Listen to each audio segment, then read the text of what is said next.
भारतीय संविधान के किस भाग में संघीय न्यायपालिका का उल्लेख है? तो इसका राइट आंसर है भाग 5। नेक्स्ट क्वेश्चन, संविधान के व्याख्याकार और अंग संरक्षक कौन हैं? तो इसका राइट आंसर होगा सर्वोच्च न्यायालय। नेक्स्ट क्वेश्चन, भारतीय संविधान की व्याख्या करने का मुख्य अधिकारी कौन है? इसका राइट आंसर होगा सर्वोच्च न्यायालय। नेक्स्ट क्वेश्चन, निम्नलिखित में से किसके अंतर्गत भारत में सर्वप्रथम सर्वोच्च न्यायालय की स्थापना हुई? इसका राइट आंसर है regulating act 1773। Next question, Bharat के सर्वोच्च न्यायालय की स्थापना हुई थी? तो इसका राइट आंसर है भारत सरकार अधिनियम 1935 के अधीन। नेक्स्ट क्वेश्चन, मूल रूप से संविधान में सर्वोच्च न्यायालय में मुख्य न्यायाधीश के अतिरिक्त कितने न्यायाधीश की व्यवस्था थी? तो मूल संविधान में पूछ रहा है, तो इसका राइट आंसर होगा 7। नेक्स्ट क्वेश्चन, वर्तमान में सर्वोच्च न्यायालय में मुख्य न्यायाधीश के अतिरिक्त कितने न्यायाधीश का प्रावधान किया गया है? तो इसका राइट आंसर होगा ऑप्शन के अकॉर्डिंग होगा 30, लेकिन प्रेजेंट में अभी कितने हैं? 33। नेक्स्ट क्वेश्चन, उच्चतम न्यायालय के न्यायाधीशों की संख्या में वृद्धि करने की शक्ति किसके पास है? इसका राइट आंसर होगा ऑप्शन नंबर सी, संसद के पास। नेक्स्ट क्वेश्चन, सर्वोच्च न्यायालय के न्यायाधीशों की निम्न में से कौन सी अर्हता होनी चाहिए? तो इसका ऑप्शन नंबर 1 है, वह किसी एक या अधिक उच्च न्यायालयों में लगातार कम से कम 5 वर्ष तक न्यायाधीश के रूप में कार्य कर चुका हो। तो ये सही है। दूसरा, वह किसी एक या अधिक उच्च न्यायालयों में लगातार 10 वर्षों तक अधिवक्ता रहा हो, वकीलात करी हो 10 वर्षों तक, ये भी सही है। अगला, वह पारंगत विधि वेत्ता हो, तो ये भी सही है। तो इसका राइट आंसर हो जाएगा option number D. Next question, सर्वोच्च न्यायालय के मुख्य न्यायाधीश की नियुक्ति कौन करता है? तो इसका राइट आंसर होगा राष्ट्रपति। अगला क्वेश्चन है हमारा, सर्वोच्च न्यायालय के अन्य न्यायाधीशों की नियुक्ति कौन करता है? तो इसका राइट आंसर होगा राष्ट्रपति। नेक्स्ट क्वेश्चन, भारत के कार्यवाहक मुख्य न्यायाधीश की नियुक्ति कौन करता है? तो कार्यवाहक मुख्य न्यायाधीश की नियुक्ति, इसका राइट आंसर होगा राष्ट्रपति। इसका राइट आंसर राष्ट्रपति। नेक्स्ट क्वेश्चन, सर्वोच्च न्यायालय के न्यायाधीश राष्ट्रपति जो है सर्वोच्च न्यायालय के अन्य न्यायाधीशों की नियुक्ति किसके परामर्श पर करते हैं? तो इसका राइट आंसर होगा ऑप्शन नंबर ए, सर्वोच्च न्यायालय के मुख्य न्यायाधीश के परामर्श पर। नेक्स्ट क्वेश्चन, सर्वोच्च न्यायालय में तदर्थ न्यायाधीशों की नियुक्ति किस देश की न्याय प्रणाली से प्रेरित है? तो जो तदर्थ न्यायाधीश कहाँ से लिए गए हैं? तो इसका राइट आंसर होगा फ्रांस से। नेक्स्ट क्वेश्चन, भारतीय संविधान में तदर्थ न्यायाधीशों की नियुक्ति का प्रावधान है? ऑप्शन नंबर ए, सर्वोच्च न्यायालय में, ऑप्शन बी उच्च न्यायालय, ऑप्शन सी जन अन्य। तो इसका राइट आंसर होगा ऑप्शन नंबर डी, यानी सभी न्यायालयों में तदर्थ न्यायाधीशों की नियुक्ति का प्रावधान है। अगला क्वेश्चन, सर्वोच्च न्यायालय में तदर्थ न्यायाधीशों की नियुक्ति होती है जब ऑप्शन नंबर ए कतिपय न्यायाधीश दीर्घकालीन अवकाश पर चले जाते हैं, ऑप्शन बी स्थायी नियुक्ति के लिए कोई उपबंध नहीं होता, ऑप्शन सी न्यायालय के समक्ष लंबित वादों में असाधारण वृद्धि हो जाती है, ऑप्शन डी न्यायालय के किसी सत्र के लिए न्यायाधीशों का कोरम नहीं होता। तो इसका राइट आंसर होगा option number D. Next question, सर्वोच्च न्यायालय में तदर्थ न्यायाधीशों की नियुक्ति कौन कर सकता है? तो तदर्थ न्यायाधीशों की नियुक्ति कौन कर सकता है? तो राष्ट्रपति की अनुमति प्राप्त कर सर्वोच्च न्यायालय का मुख्य न्यायाधीश, option D is right answer. Next question, सर्वोच्च न्यायालय में न्यायाधीश नियुक्ति के लिए व्यक्ति को कम से कम कितने वर्ष उच्च न्यायालय का एडवोकेट होना चाहिए? कितने वर्ष वकालत करी हो उसने? तो इसका राइट आंसर होगा ऑप्शन बी 10 वर्ष। नेक्स्ट क्वेश्चन, भारत के सर्वोच्च न्यायालय का एक न्यायाधीश कितनी उम्र तक अपने पद पर बना रह सकता है? तो इसका राइट आंसर होगा 65 वर्ष। नेक्स्ट क्वेश्चन, उच्चतम न्यायालय के न्यायाधीशों की सेवानिवृत्त की आयु है? तो इसका राइट आंसर होगा 65 वर्ष।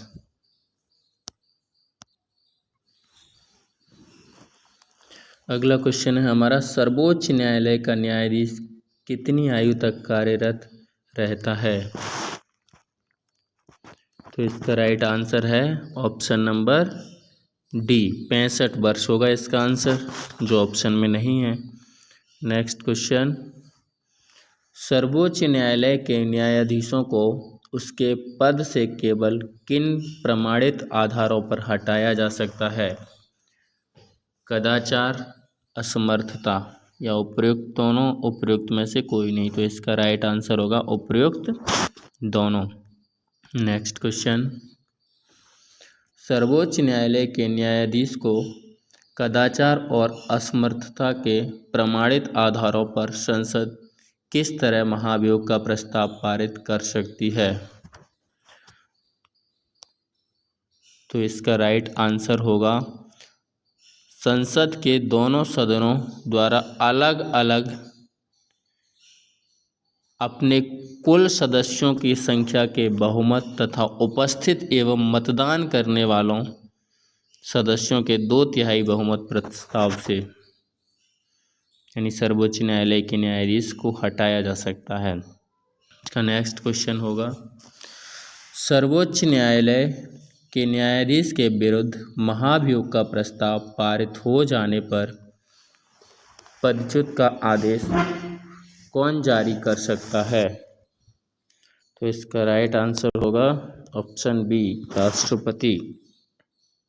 नेक्स्ट क्वेश्चन, सर्वोच्च न्यायालय में किस न्यायाधीश के विरुद्ध 11 मई 1993 को लोकसभा में लाया गया महाभियोग प्रस्ताव असफल रहा? तो इसका राइट आंसर होगा न्यायमूर्ति बी रामास्वामी। नेक्स्ट क्वेश्चन, सर्वोच्च न्यायालय के मुख्य न्यायाधीश को प्रति माह कितना वेतन मिलता है? तो मुख्य न्यायाधीश को कितना वेतन मिलता है? 2,80,000। नेक्स्ट क्वेश्चन, सर्वोच्च न्यायालय के अन्य न्यायाधीशों को प्रति माह कितना वेतन मिलता है? तो इसका राइट आंसर होगा 2,50,000। नेक्स्ट क्वेश्चन, जब राष्ट्रपति और उपराष्ट्रपति दोनों के पद खाली हों तब उनके काम कौन करेगा? तो इसका राइट आंसर है भारत का मुख्य न्यायाधीश। नेक्स्ट क्वेश्चन, निम्नलिखित में से भारत के किस मुख्य न्यायाधीश ने राष्ट्रपति के रूप में काम किया है? तो इसका राइट आंसर होगा एम हिदायतुल्ला। नेक्स्ट क्वेश्चन, सेवानिवृत्ति के पश्चात राष्ट्रपति सर्वोच्च राष्ट्रपति न्यायालय के न्यायाधीश वकालत कर सकते हैं। यानी सेवानिवृत्ति के पश्चात सर्वोच्च न्यायालय के जो न्यायाधीश हैं कहाँ पे वकालत कर सकते हैं? केवल सर्वोच्च न्यायालय में, केवल उच्च न्यायालय में, सर्वोच्च या उच्च न्यायालय दोनों में, तो किसी भी न्याय। तो इसका राइट आंसर होगा ऑप्शन नंबर डी, किसी भी न्यायालय में नहीं। नेक्स्ट क्वेश्चन, सर्वोच्च न्यायालय के अधिकार क्षेत्र में वृद्धि करने का अधिकार किसे प्राप्त है? तो इसका राइट आंसर होगा संसद को।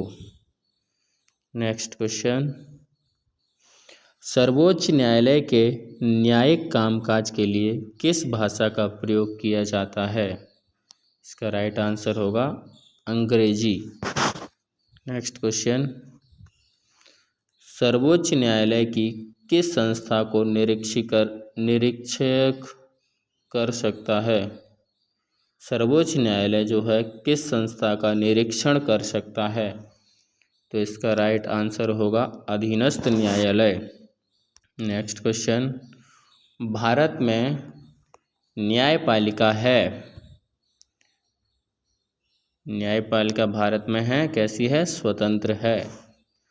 नेक्स्ट क्वेश्चन, भारत में न्यायपालिका का स्वरूप है विकेंद्रीकृत, केंद्रीकृत, सामूहिक या व्यावहारिक? तो इसका राइट आंसर है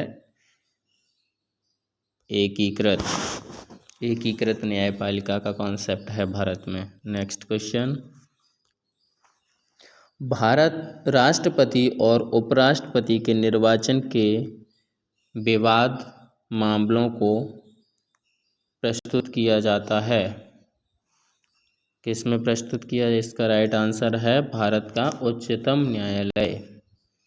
नेक्स्ट क्वेश्चन, राष्ट्रपति और उपराष्ट्रपति से संबंधित चुनाव विवादों को सुलझाने का अधिकार उच्चतम न्यायालय को है। यह उसका क्या है? मौलिक अधिकार है। नेक्स्ट क्वेश्चन, राष्ट्रपति कानूनी मामले में किससे परामर्श ले सकता है? तो राष्ट्रपति जो है कानूनी मामलों में सर्वोच्च न्यायालय से परामर्श ले सकता है। नेक्स्ट क्वेश्चन, उच्चतम न्यायालय को परामर्शदात्री बनाया गया है। तो इसका राइट आंसर है 143। 143 के तहत लोगों को प्रस्ताव रखने का अधिकार है। परामर्श दे कर सकते हैं लेकिन बाध्यकारी नहीं है। ये सुप्रीम कोर्ट के लिए भी है और ताकि आप समझदार हो। नेक्स्ट क्वेश्चन, न्यायिक पुनरावलोकन का अधिकार किसे है? तो इसका राइट आंसर होगा उच्चतम न्यायालय।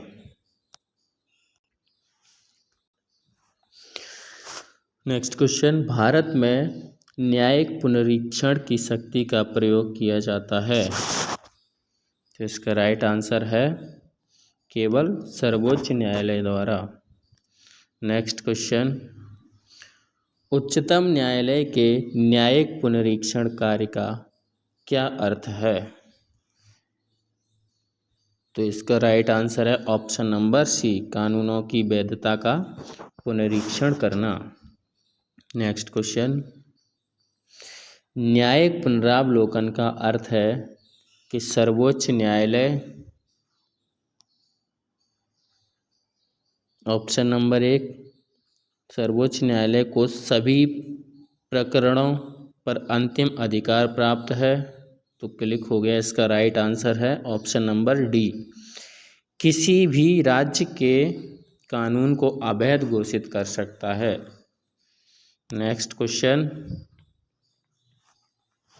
न्यायिक पुनरावलोकन में न्यायालय को निम्नलिखित अधिकार प्राप्त हैं। तो इसका राइट आंसर होगा यदि कोई कानून या आदेश संविधान के विपरीत हो तो उसे असंवैधानिक घोषित करना। नेक्स्ट क्वेश्चन, न्यायिक पुनरावलोकन की व्यवस्था है किस किस में है? तो इसका राइट आंसर होगा ऑप्शन नंबर सी, भारत और यूएसए। नेक्स्ट क्वेश्चन, केंद्र और राज्यों के विवादों का समाधान करना सर्वोच्च न्यायालय के जिस क्षेत्राधिकार के अंतर्गत आता है वह है, तो इसका राइट आंसर है प्रारंभिक क्षेत्राधिकार। अगला क्वेश्चन, निम्नलिखित में से किस मामले को उच्च न्यायालय में प्रत्यक्ष रूप से दाखिल नहीं किया जा सकता? तो इसका राइट आंसर है ऑप्शन नंबर ए, दो या अधिक राज्यों के बीच विवाद का जो मामला होता है वो केवल सुप्रीम कोर्ट में ही जाता है, और मूल अधिकारों का अतिक्रमण हुआ है तो ये मामला सुप्रीम कोर्ट में भी चला जाता है और हाई कोर्ट में भी जा सकता है।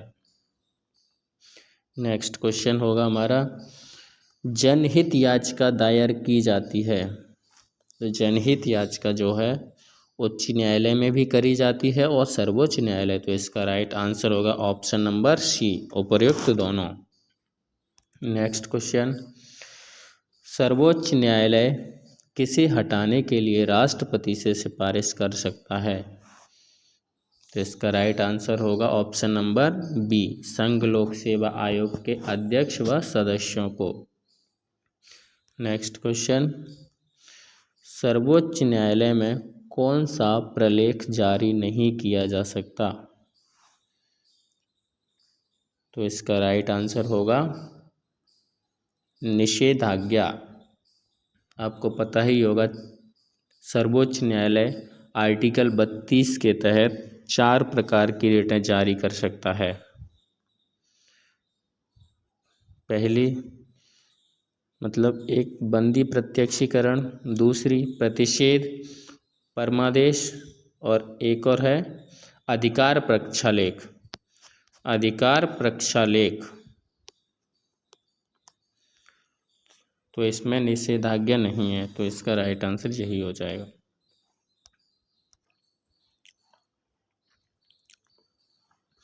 अगला क्वेश्चन है हमारा, उच्चतम न्यायालय द्वारा परमादेश किसे जारी किया जाता है? तो इसका राइट आंसर होगा ऑप्शन नंबर ए, किसी अधिकारी को सरकारी आदेश निभाने के लिए। नेक्स्ट क्वेश्चन होगा हमारा, निम्नलिखित में से उच्चतम न्यायालय की वह रिट या आदेश कौन सा है जो किसी प्राधिकार को रद्द करने के लिए किया जाता है?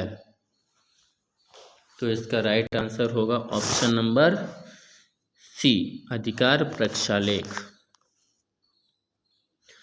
Next question,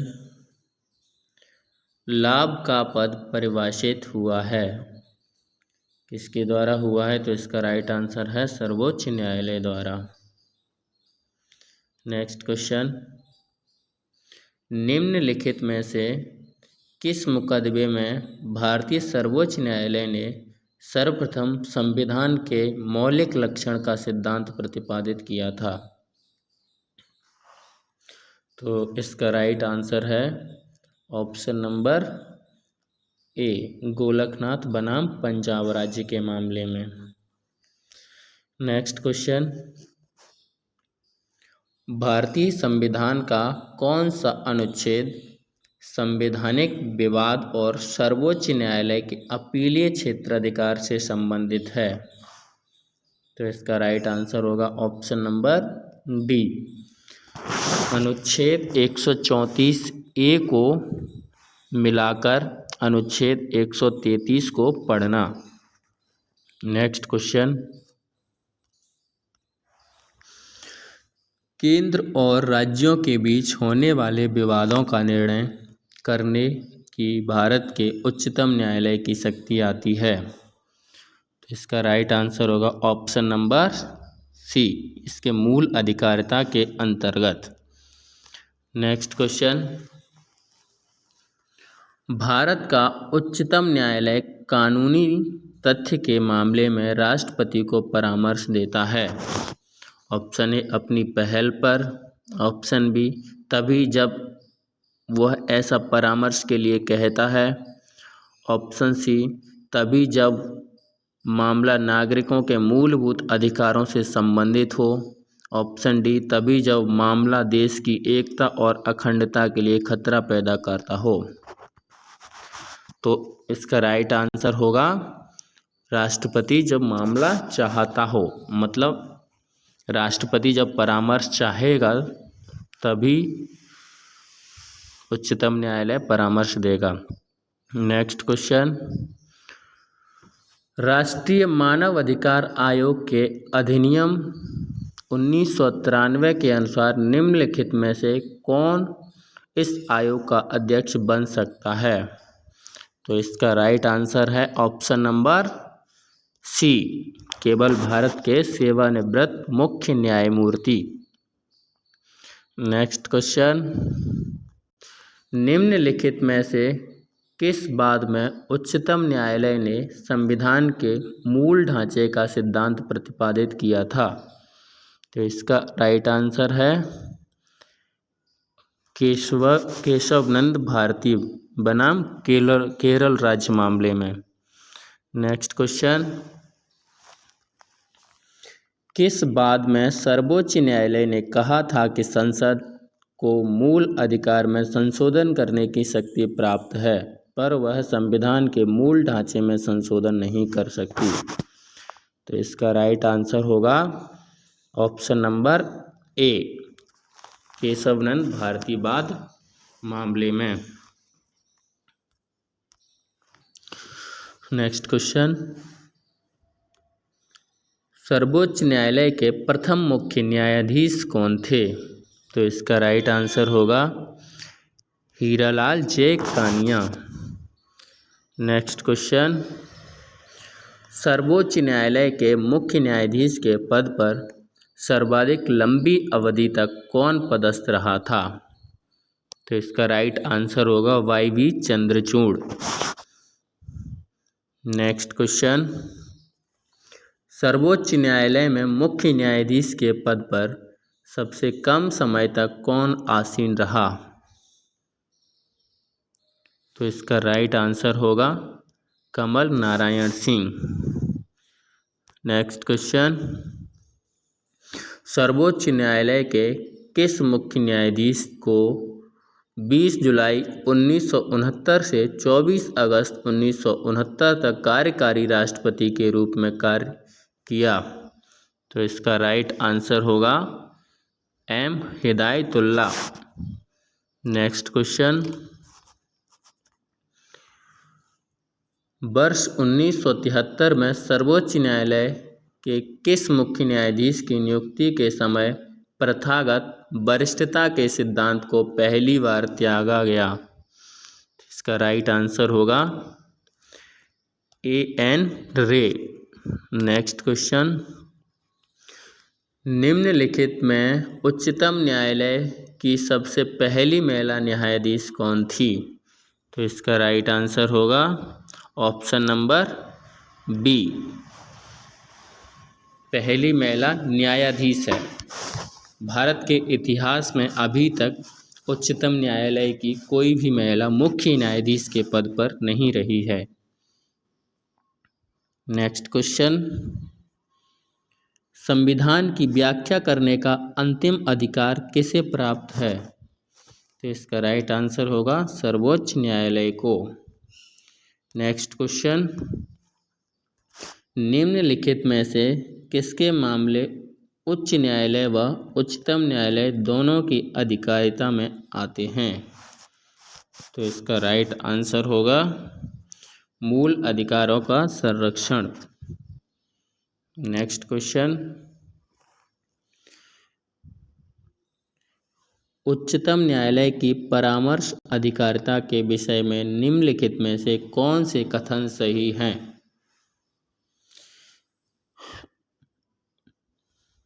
option number A है उच्चतम न्यायालय के लिए यह बाध्यकारी है कि राष्ट्रपति द्वारा निर्देशित किसी मामले में अपना मत व्यक्त करे। तो ऑप्शन ए हो जाएगा गलत, क्योंकि इसमें आ गया यहाँ पे बाध्यकारी।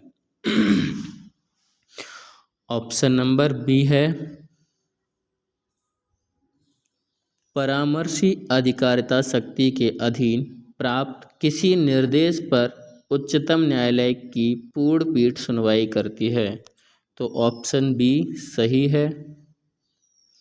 तीसरा ऑप्शन है हमारा उच्चतम न्यायालय की, तीसरा ऑप्शन है परामर्शी अधिकारिता के अधीन प्राप्त निर्देश पर व्यक्त किया हुआ उच्चतम न्यायालय का मत सरकार पर बाध्यकारी नहीं होता है। तो ये भी ऑप्शन हमारा सही है। अंतिम ऑप्शन है उच्चतम न्यायालय को उसकी परामर्शी अधिकारिता की शक्ति के अधीन एक बार में केवल एक ही निर्देश भेजा जा सकता है। तो ऐसा कुछ भी नहीं है, ये गलत है। तो ऑप्शन नंबर 2 और 3 हमारे सही आंसर है। तो इसका राइट आंसर होगा ऑप्शन नंबर सी, 2 एंड 3। अगला क्वेश्चन, कौन सा अनुच्छेद सर्वोच्च न्यायालय को अभिलेख न्यायालय का स्थान प्रदान करता है? तो इसका राइट आंसर होगा अनुच्छेद 129, अनुच्छेद नंबर 129 सर्वोच्च न्यायालय को अभिलेखीय न्यायालय का दर्जा देता है। नेक्स्ट क्वेश्चन, जब राष्ट्रपति और उपराष्ट्रपति का पद खाली हो तो भारत के राष्ट्रपति के पद पर कौन होता है? तो इसका राइट आंसर होगा भारत का मुख्य न्यायाधीश। अगला क्वेश्चन, परामर्शदायी अधिकार क्षेत्र के अंतर्गत उच्चतम न्यायालय किसी विधि के प्रश्न या जनता के लिए विशेष महत्व के तथ्य पर परामर्श देता है तो उसे भेजा जाए, किसके द्वारा भेजा जाए? अगर राष्ट्रपति के द्वारा भेजा जाता है तो सर्वोच्च न्यायालय परामर्श भेजता है। नेक्स्ट क्वेश्चन, आपने देखा भी होगा आर्टिकल 143 के तहत सर्वोच्च न्यायालय को परामर्शदायी शक्ति दी गई है। अगला क्वेश्चन है हमारा, जब भारतीय न्यायिक पद्धति में लोकहित मुकदमा यानी PIL लाया गया तब मुख्य न्यायमूर्ति कौन थे? तो इसका राइट आंसर होगा option number D, PN Bhagwati. Next question, सर्वोच्च न्यायालय में न्यायाधीश नियुक्त होने के लिए व्यक्ति को कम से कम कितने वर्ष उच्च न्यायालय का एडवोकेट यानी वकील होना चाहिए? तो इसका राइट आंसर होगा 10 वर्षों तक वकालत करी हो। नेक्स्ट क्वेश्चन, सर्वोच्च न्यायालय के न्यायाधीश भारत के राष्ट्रपति द्वारा हटाए जाते हैं। राइट आंसर होगा इसका संसद में महाभियोग प्रस्ताव पारित होने पर। नेक्स्ट क्वेश्चन, भारत में उच्चतम न्यायालय में न्यायाधीशों की संख्या बढ़ाने का अधिकार किसके पास है? इसका राइट आंसर होगा भारत की संसद के पास। नेक्स्ट क्वेश्चन, भारत के उच्चतम न्यायालय को ऑप्शन नंबर 1 केवल प्रारंभिक क्षेत्राधिकार है, ऑप्शन बी केवल अपीलीय क्षेत्राधिकार है, ऑप्शन सी प्रारंभिक और अपीलीय क्षेत्राधिकार है, ऑप्शन नंबर डी प्रारंभिक अपीलीय और परामर्शदायी क्षेत्राधिकार है। तो इसका राइट आंसर होगा ऑप्शन नंबर डी, सर्वोच्च न्यायालय को प्रारंभिक क्षेत्राधिकार भी है, अपीलीय क्षेत्राधिकार भी है और परामर्शदायी क्षेत्राधिकार भी है। नेक्स्ट क्वेश्चन, भारत में किस संवैधानिक पद पर कोई महिला नहीं रही है? तो पिछले क्वेश्चन में बताया था ये, इसका राइट आंसर होगा ऑप्शन नंबर ए, उच्च न्यायालय के मुख्य न्यायाधीश के पद पर भारत में अभी तक कोई महिला नहीं रही है। नेक्स्ट क्वेश्चन, सर्वोच्च न्यायालय के न्यायाधीश की सेवानिवृत्ति की आयु कितनी होती है? तो इसका राइट आंसर होगा 65 वर्ष। नेक्स्ट क्वेश्चन, सर्वोच्च न्यायालय में जजों का वेतन किससे आहरित होता है? तो इसका राइट आंसर होगा भारत की संचित निधि से।